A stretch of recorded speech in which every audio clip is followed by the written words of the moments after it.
Tuhan firman-Mu ajaib, kekal meski gunung menghilang. Tiada huruf yang gagal, tak terpatahkan siasat. Hidup seperti-Mu ya Allah, lebih dari emas. Aku bersaksi kitab-Mu, kitab yang suci. Mendengarkan firman-Mu, hibur hati yang luka. Terangilah langkahku kemanapun ku pergi. Biarkanlah firman-Mu berkuasa atasku. Ubahkanku, bebaskanku, ku mau menyenangkan-Mu. Salam jumpa pemirsa terkasih, saya menyambut Anda sekalian dimanapun Anda berada. Dalam episode yang terbaru, program studi harian kita Semua Kitab Suci. Dalam program ini, kita mempelajari semua kitab yang ada di dalam Alkitab, dari Kejadian hingga Wahyu. Dalam pembelajaran kita pada kitab-kitab Perjanjian Lama, kita telah sampai pada kitab Yeremia, pasal 9, 10, dan 11. Jika Anda menonton kami untuk pertama kalinya dan ingin menyaksikan kembali episode-episode sebelumnya, Anda dapat mengunjungi www.semuakitabsuci.com, di mana Anda akan menemukan semua episode dalam format video serta teks. Anda dapat dengan mudah mengunduhnya dan membuat perpustakaan Anda sendiri. Untuk memulai, izinkan saya untuk menyambut tamu kehormatan di studio, seorang hamba Tuhan, Saudara Yosef Riyad. Selamat datang, Saudara Yosef. Terima kasih, Saudara Riyad. Kami juga menyambut hadirin di studio, selamat datang. Pemirsa terkasih, kita akan segera memulai studi ini setelah jeda rehat.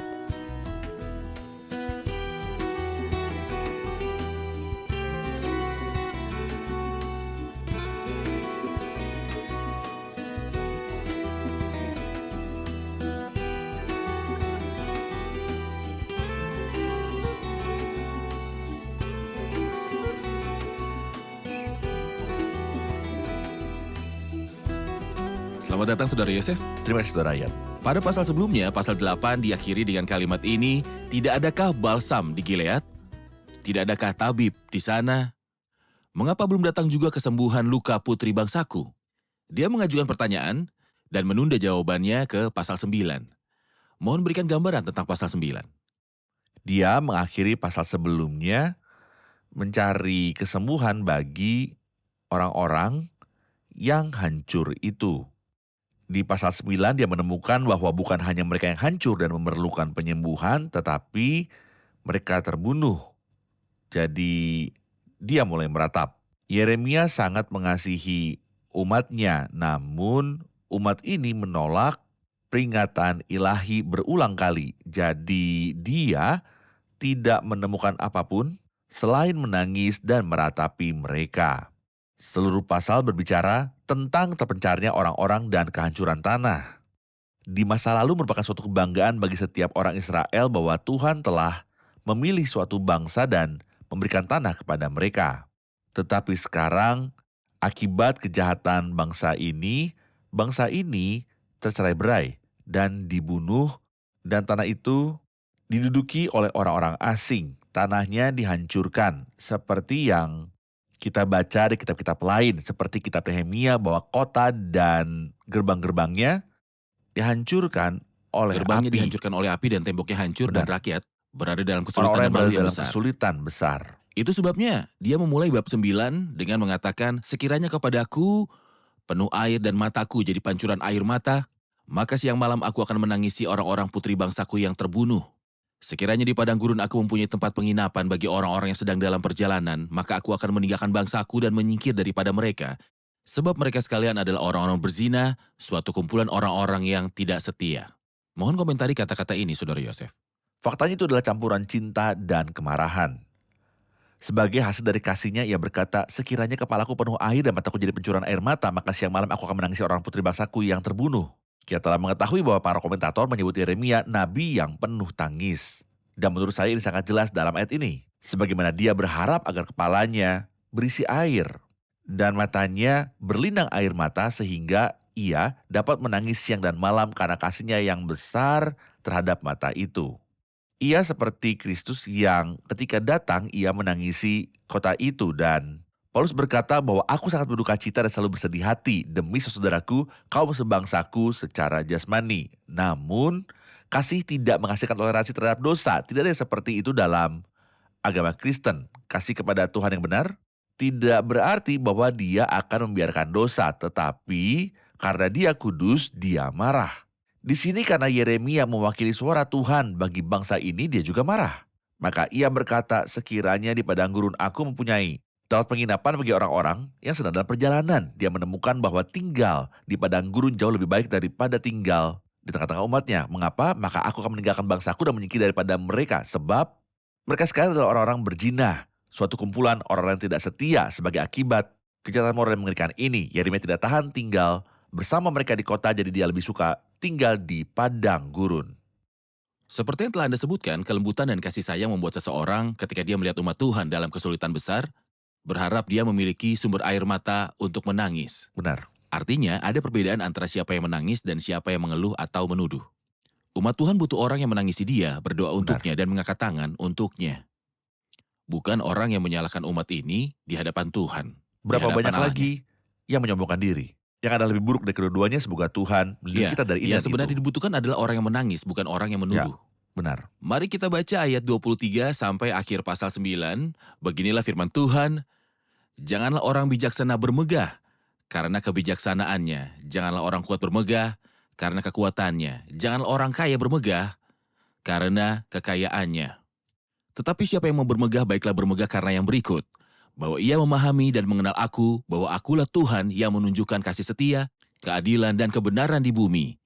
Sungguh semuanya itu kusukai. Demikianlah firman Tuhan.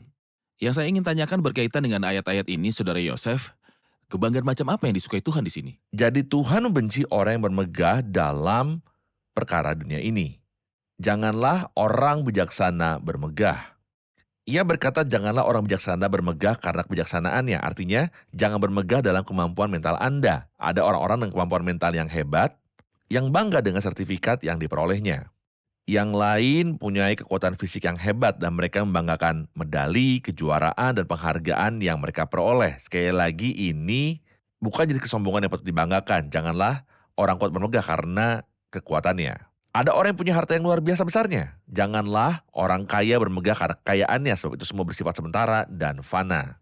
Seperti yang dikatakan Rasul Petrus tentang hal itu, semua yang hidup adalah seperti rumput dan segala kemuliaannya seperti bunga rumput. Rumput menjadi kering, artinya hidupnya singkat. Namun perjanjian baru memberitahu kita apa yang harus kita banggakan. Barang siapa yang bermegah, hendaklah ia bermegah di dalam Tuhan.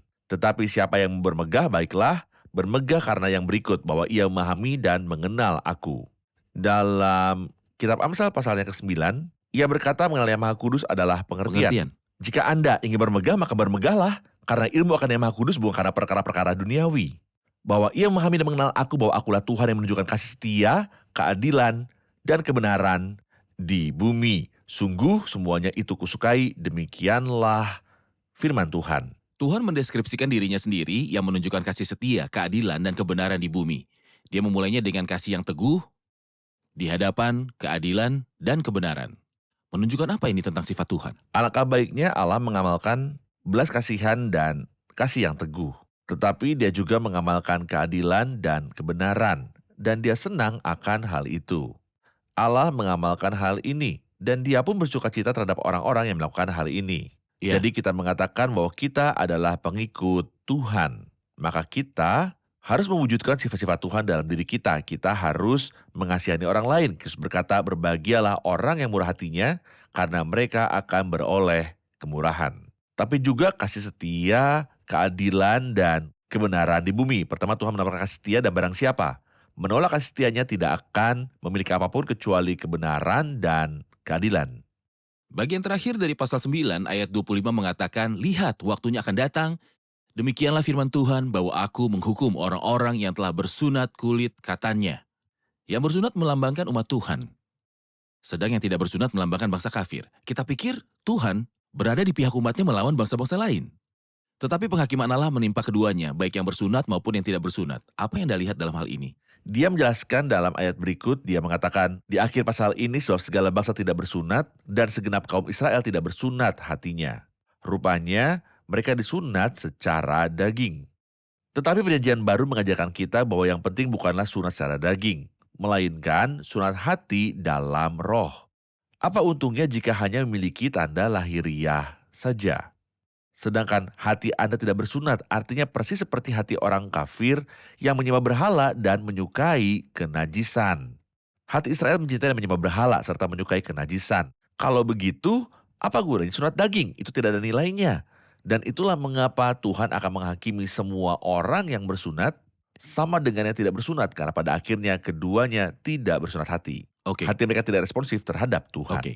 Kita akan menyaksikan laporan, kemudian kembali untuk menjawab pertanyaan hadirin. Apa saja hal-hal yang dibanggakan oleh suatu negara? Jelaslah bahwa negara-negara membanggakan kebijaksanaan manusianya, kekayaannya, dan kemampuan militernya.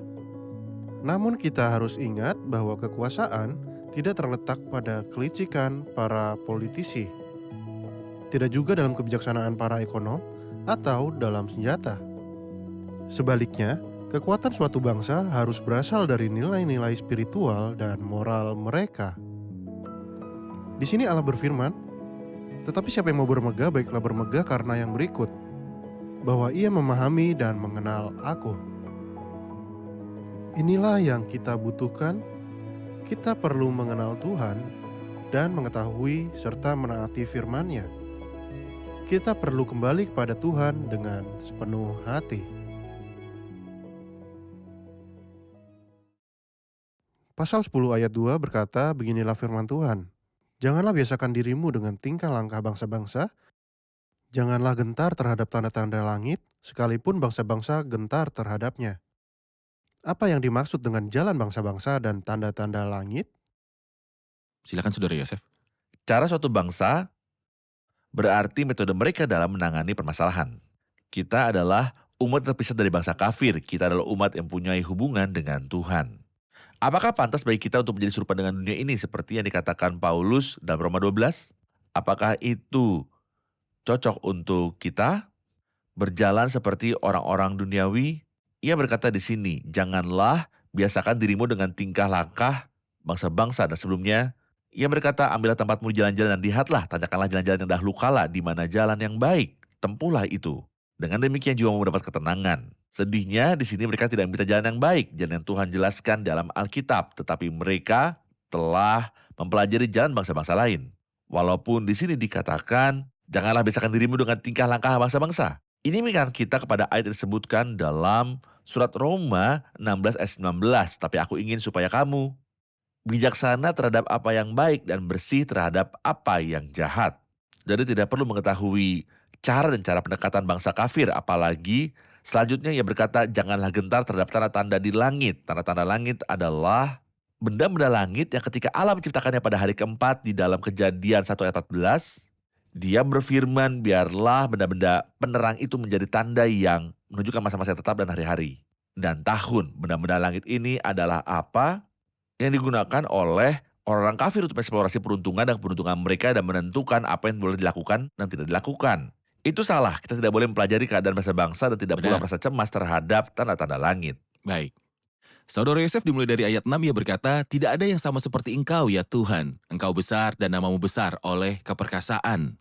Siapakah yang tidak takut kepadamu ya Raja bangsa-bangsa? Sungguh kepadamulah seharusnya sikap yang demikian, sebab di antara semua orang bijaksana dari bangsa-bangsa, dan di antara raja-raja mereka tidak ada yang sama seperti engkau. Berhala itu semuanya bodoh dan dungu, petunjuk dewa itu sia-sia, karena ia hanya kayu belaka.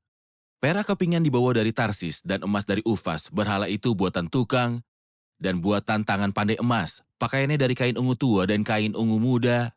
Semuanya buatan orang-orang ahli. Dia berbicara tentang keperkasaan dan kebesaran Tuhan. Lalu tentang kepalsuan dewa-dewa kafir. Mohon berikan gambaran tentang kontras ini, Saudara Yosef. Jadi setelahnya ayat 10 berkata, tetapi Tuhan adalah Allah yang benar, dialah Allah yang hidup. Allah yang hidup.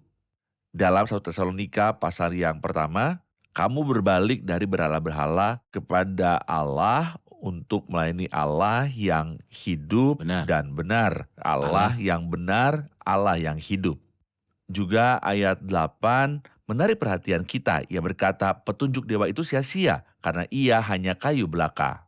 Maksudnya instrukturnya adalah berhala, yaitu kayu. Pengetahuan apa yang akan kita pelajari darinya Pengajaran yang dan sia-sia. itu tidak masuk akal. Karena gurunya sendiri adalah patung kayu. Apa yang bisa kita pelajari dari patung kayu? Tidak ada. Namun betapa hebatnya orang yang belajar dari Tuhan yang disabdakan tidak ada sepertimu dalam keperkasaan, hikmah, dan Anda ingin keadilan. mengatakan bahwa sifat-sifat Tuhan yang disembah berlaku bagi orang-orang yang menyembahnya. Benar, Baik, guru Ya. dan sekolah. benar. Kehidupan setiap orang menunjukkan siapa yang dipujanya. Jika Ya. terjadi kekacauan dalam hidupnya, jika terjadi pertumpahan darah, pembunuhan, kebencian, seks, dan hawa nafsu dalam hidupnya, bisa disimpulkan ini siapa yang menunjukkan dia sembah. Tuhan ya. Petunjuk dewa itu sia-sia karena ia hanya kayu belaka. Kita menuju ke ayat 11, dikatakan di ayat 11, beginilah harus kamu katakan kepada mereka, para Allah yang tidak menjadikan langit dan bumi, akan lenyap dari bumi dan dari kolong langit ini. Apa arti kata di antara tanda kurung? Nyatanya ayat ini ditulis dalam Alkitab Ibrani dalam bahasa Aram. Ada juga beberapa bagian dari kitab Yeremia dan kitab Daniel ditulis dalam bahasa Aram meskipun seluruh perjanjian lama ditulis dalam bahasa Ibrani. Mengapa bagian ini ditulis dalam bahasa Aram? Tuhan memberikan hal itu kepada para nabinya. Akan menyampaikan firman-Nya bahkan kepada orang-orang bukan Yahudi yang tidak memiliki hubungan resmi dengan Tuhan dalam bahasa yang mereka pahami karena Allah menginginkan untuk semua manusia selamat. Itulah mengapa ia berkata, beginilah harus kamu katakan kepada mereka, para Allah yang tidak menjadikan langit dan bumi akan lenyap dari bumi dan dari kolong langit ini. Sampaikan pesan ini kepada mereka bahwa berhala-berhala ini tidak ada gunanya. Bahkan keadaan mereka pun lebih baik. Dan dia menulisnya Benar. untuk mereka dalam bahasa yang mereka pahami, yaitu bahasa Aram. Saudara Yosef, Alkitab berkata dalam ayat 23 dan 24, Aku tahu ya Tuhan bahwa manusia tidak berkuasa untuk menentukan jalannya, dan orang yang berjalan tidak berkuasa untuk menetapkan langkahnya. Hajarlah aku ya Tuhan tetapi dengan selayaknya, jangan dengan murka supaya aku jangan kau binasakan. Apa yang Anda lihat dalam seruan Yeremia dalam kata-kata ini, Saudara Yosef? Jadi, sebelum kita menyimpulkan arti dari teks ini, mari kita sebutkan arti umumnya. Pertama, kita tidak memiliki hari esok. Dan kedua, kita tidak bisa mengatur langkah kita. Dan karena ini dan itu, kita biasa mengatakan apa yang Tuhan ajarkan kepada kita. Jika Tuhan menghendaki, kami Kita akan akan hidup. Melakukan ini dan itu. Artinya karena saya tidak dapat menjamin bahwa saya akan hidup sampai hari esok, maka hari esok pun tidak dapat dijamin. Kedua, jika saya hidup sampai besok, saya tidak dapat menjamin untuk melakukan apapun karena Tuhanlah yang mengatur langkah-langkahnya. Jadi kita berkata, jika Tuhan menghendaki, kami akan hidup, melakukan ini dan itu. Inilah makna umum yang kita simpulkan dari ayat yang indah ini. Oke. Namun kita dapat menyimpulkan arti lain yang sesuai dengan konteks di sini. Bahwa orang Babilonia yang keluar dari negaranya untuk menyerang tanah Israel dan menghancurkan bait Allah dan kota, tidak datang dengan sendirinya, tetapi Tuhanlah yang mengarahkan mereka bahwa manusia tidak berkuasa untuk menentukan jalannya. Dan orang yang berjalan tidak berkuasa untuk menetapkan langkahnya. Itulah mengapa ia minta kepada Tuhan, ajarlah aku, ya Tuhan. Tetapi dengan selayaknya, janganlah dengan murkamu, supaya aku jangan kau binasakan. Yeremia tahu bahwa penghakiman pasti akan datang. Maka ia berkata, ya Tuhan, karena penghakiman sudah tiba, mohon jangan hancurkan kami. Ya. Demi namamu yang besar, dan memang Tuhan menghakimi mereka, tetapi dia tidak membinasakan bangsa ini. Terima kasih, kita akan menjawab pertanyaan hadirin. Ayat 2, dengarlah perkataan-perkataan perjanjian ini dan sampaikanlah itu kepada orang Yehuda dan kepada penduduk Yerusalem. Apa yang dimaksud dengan perjanjian ini? Perkataan-perkataan perjanjian ini. Apa yang dimaksud dengan perjanjian di pasal 11 ayat 2, Saudara Yosef? Itu adalah perjanjian lama yang dibuat antara Tuhan dan umat sejak zaman Musa. Kenapa dia mengingatnya di sini? Karena ketika Yosia memerintah dan membaca kitab hukum yang belum pernah dia baca sebelumnya, dia mengumpulkan orang-orang dan membuat perjanjian di hadapan Tuhan, seolah-olah dia memperbarui perjanjian itu ketika dia menemukan kitab hukum. Tentu saja, Yeremia bernubuat pada zaman Raja Yosia. Ya, benar. Tetapi sayangnya, yang pertama kita baca di ayat yang ketiga, katakanlah pada mereka, beginilah firman Tuhan, terkutuklah orang. Maka kesimpulannya adalah bahwa hukum itu hanya membawa kutuk. Karena mereka gagal untuk menaati firman perjanjian. Memang ada 6 suku yang akan berdiri di Gunung Gerizim dan 6 lainnya di Gunung Ebal. 6 orang mengucapkan berkat dan 6 orang mengucapkan kutukan. Di mana keberkahan Gunung Gerizim kita tidak menemukannya di dalam Alkitab. Kutukan Kita itu. hanya temukan kutukan di Gunung Ebal. Sebab ada tertulis, terkutuklah orang tidak setia melakukan segala sesuatu yang tertulis di dalam kitab hukum, Taurat. Adakah yang mampu mematuhi semua yang tertulis dalam hukum? Saya tidak seorang pun yang bisa melakukannya. Jadi merekalah yang membawa kutukan itu pada diri mereka sendiri. Di Jadi mana letak kecacatannya, Saudara Yosef? Apakah hal itu ada dalam perjanjian, dalam hukum, atau di mana? Kecacatannya bukan pada perjanjian itu sendiri atau pada setiap elemennya, tetapi kekurangannya ada pada bangsa itu. Sebab ia mencari-cari kesalahan mereka ketika ia mengatakan, Ibrani pasal 8, ia tidak menemukan kesalahan pada hukum namun pada bangsa itu. Iya. Perjanjian itu adalah antara Allah dan manusia, Tuhan itu setia dan benar. Tetapi umatnya adalah pengkhianat dan pembohong. Dan itulah sebabnya perjanjian itu tidak berlaku dan mendatangkan kutukan atas bangsa itu. Itu adalah kesalahan mereka. Dan itulah sebabnya kita akan membaca nanti dalam Yeremia 31 tentang perjanjian baru bahwa Tuhan akan menjadikan bangsa ini, tetapi perjanjian ini akan ditetapkan secara mutlak kasih karunia. Bukan pada darah korban, tetapi pada darah Tuhan Yesus Kristus yang disebutkan di dalam Alkitab, darah perjanjian baru. Jadi yang membedakan perjanjian lama dan perjanjian baru adalah perjanjian pertama antara Tuhan dengan bangsa ini ketika mereka dalam keadaan lemah dan malu. Jadi kesalahannya ada pada mereka karena mereka tidak mampu menaati perkataan perjanjian ini. Tepat. Namun dalam perjanjian baru yang akan Tuhan buat dengan bangsa yang kembali di masa depan, mereka akan berubah berdasarkan pekerjaan Kristus di kayu salib, dan perjanjian itu seolah terjadi antara Allah dan manusia, tetapi jaminan perjanjian itu adalah karya Kristus di kayu salib. Tidak perlu dikatakan lagi, tapi jika saya mengatakannya lagi bahwa kita bukan pihak dalam perjanjian ini.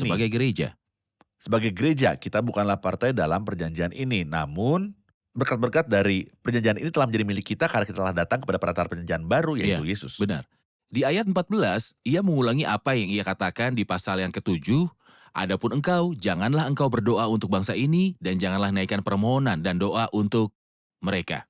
Ya. Saya memerlukan komentar terakhir dari Anda pada bagian terakhir dari ayat 18 hingga akhir pasal yang berbicara tentang konspirasi melawan Yeremia, orang Nazir yang berbicara kepada mereka.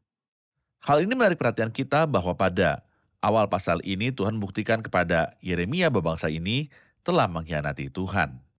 Dan Yeremia berdoa pada Tuhan agar Tuhan mengampuni mereka. Di akhir pasal ini, dia berkata pada Yeremia bahwa mereka bermaksud membunuhnya. Jadi mereka meminta untuk melihat pembalasan Tuhan atas mereka. Ini menunjukkan pada kita tentang realitas manusia. Namun, berbeda dengan ini ada dia yang mereka salibkan. Dan ketika mereka selesai dengan penyalibannya, dia tidak meminta balas dendam, tapi malah meminta sebaliknya.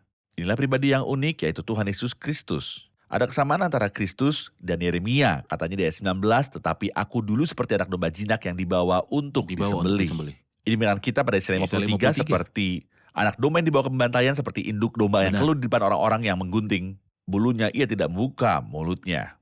Tapi ada perbedaan besar antara Yeremia yang berkata di ayat 20, biarlah aku melihat pembalasanmu terhadap mereka. Ya Bapa, ampunilah mereka, Tepat. sebab mereka tidak tahu apa yang mereka perbuat. Benar. Dan sikap dari Kristus ini juga terdapat pada para pengikut-pengikutnya sekarang. Itu sebabnya para pengikut Kristus berdoa bagi mereka yang memanfaatkannya dengan dengki. Mereka bisa memaafkan orang-orang yang membakar gereja dan rumah mereka. Hal ini tidaklah aneh karena Roh Kudus, Roh Kristus yang diam di dalam anak-anak Allah, mengajari mereka bagaimana berperilaku dalam keadaan yang paling gelap.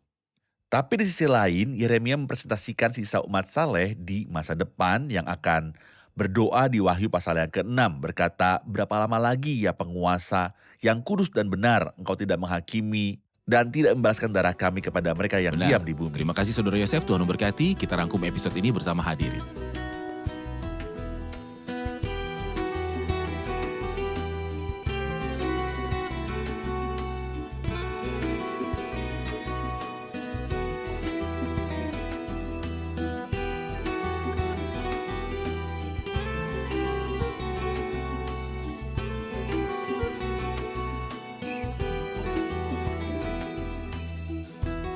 Halo semuanya, bagaimana pembelajaran kita hari ini? Oke, kita punya 3 pasal. Kita akan mengajukan pertanyaan di pasal 9, mulai dari ayat 23. Kebanggaan apakah yang disukai Tuhan? Kebanggaan macam apa? Tuhan senang kita bermegah karena mengenal dan memahami Dia. Janganlah orang bijaksana bermegah karena kebijaksanaannya. Janganlah orang kuat bermegah karena kekuatannya, janganlah orang kaya bermegah karena kekayaannya. Tetapi siapa yang mau bermegah, baiklah bermegah bahwa ia memahami dan mengenal Aku. Tentu kita bermegah dalam Tuhan dan bahwa kita memahami dan mengenal Tuhan. Memahami jalan-jalan Tuhan. Baik. Di pasal 10, dia berbicara tentang jalan bangsa-bangsa dan tanda-tanda langit. Dikatakan, janganlah biasakan dirimu dengan tingkah langkah bangsa-bangsa, janganlah gentar terhadap tanda-tanda di langit. Sekalipun bangsa-bangsa gentar terhadapnya. Apa arti dari kalimat ini? Cara suatu bangsa berarti pendekatan perilaku mereka semua. Kita seharusnya terpisah dari bangsa-bangsa dan jalan-jalan mereka karena kita mempunyai jalan Tuhan yang unik dalam diri kita. Mengenai tanda-tanda langit, dahulu kala bangsa-bangsa mengikuti benda-benda langit untuk menebak masa depan dan ini merupakan dosa yang ditolak oleh Tuhan karena masa depan kita ada di tangan Tuhan dan satu-satunya yang mampu untuk menjamin masa depan kita adalah Tuhan kita yang menciptakan kita. Oke. Pada pasal 11 ayat 2-3 ia berbicara tentang perjanjian. Dengarlah perkataan-perkataan perjanjian ini dan sampaikanlah itu kepada orang Yehuda dan kepada penduduk Yerusalem. Katakanlah kepada mereka, beginilah firman Tuhan Allah Israel. Terkutuklah orang yang tidak mendengarkan perkataan-perkataan perjanjian ini. Apa yang dimaksud dengan perjanjian ini? Ketika kitab hukum dibacakan sekali lagi pada zaman Yosia, mereka merujuk kembali pada zaman perjanjian dahulu dan seolah-olah mereka memperbaharui kembali perjanjian itu. Telah Tuhan jadikan dengan bangsa dahulu kala Dengan ini. orang-orang di masa lalu ini. Ya, namun seperti biasa mereka tidak menaati perjanjian itu karena pengkhianatan mereka. Oke. Jadi kesalahannya pada mereka karena mereka tidak menaati perjanjian itu sehingga mereka sendiri terkena kutuk. Ya, tapi apakah ada pembicaraan tentang perjanjian lain? Ya, ada perjanjian lain di akhir nubuatan itu yang akan Tuhan jadikan bersama mereka di masa depan. Dalam pasal 31. Pasal 31. Ya, perjanjian baru ditegakkan di atas darah Tuhan Yesus di atas kayu salib. Antara siapa dan siapa? Ini akan terjadi antara Tuhan dan umat dan tidak ada hubungannya dengan gereja. Tapi kita baru menikmati berkatnya mulai sekarang, tapi gereja bukan pihak dalam perjanjian ini. Baik. Bagaimana Saudara Yosef? Benar. Perkataan tentang perjanjian itu akurat. Dengan kaum Israel dan Yehuda. Oke. Pemirsa terkasih, saya akan menutup dengan kalimat dari pasal 9 ayat 1 di mana Yeremia berkata, "Sekiranya kepalaku penuh air dan mataku jadi pancuran air mata, maka siang malam aku akan menangisi orang-orang putri bangsaku yang terbunuh." Semangat ini, sikap ini, kasih sayang ini, itulah yang dibutuhkan oleh umat Tuhan di mana-mana. Semoga Tuhan menolong kita dan memberikan kita semangat ini. Sampai jumpa di episode yang selanjutnya. Kiranya Tuhan besertamu.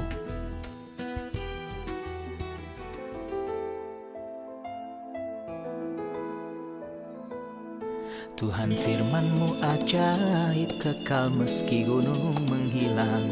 Tiada huruf yang gagal tak terpatahkan siasat.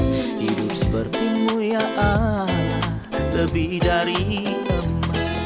Aku bersaksi kitab-Mu, kitab yang suci. Mendengarkan firman-Mu, hibur hati yang luka.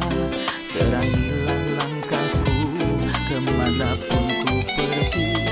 Biarkanlah firman-Mu berkuasa atasku. Ubahkanku, bebaskanku, ku mau menyenangkan-Mu. Tuhan firman-Mu ajaib, kekal meski gunung. Ubah dan bebaskan aku.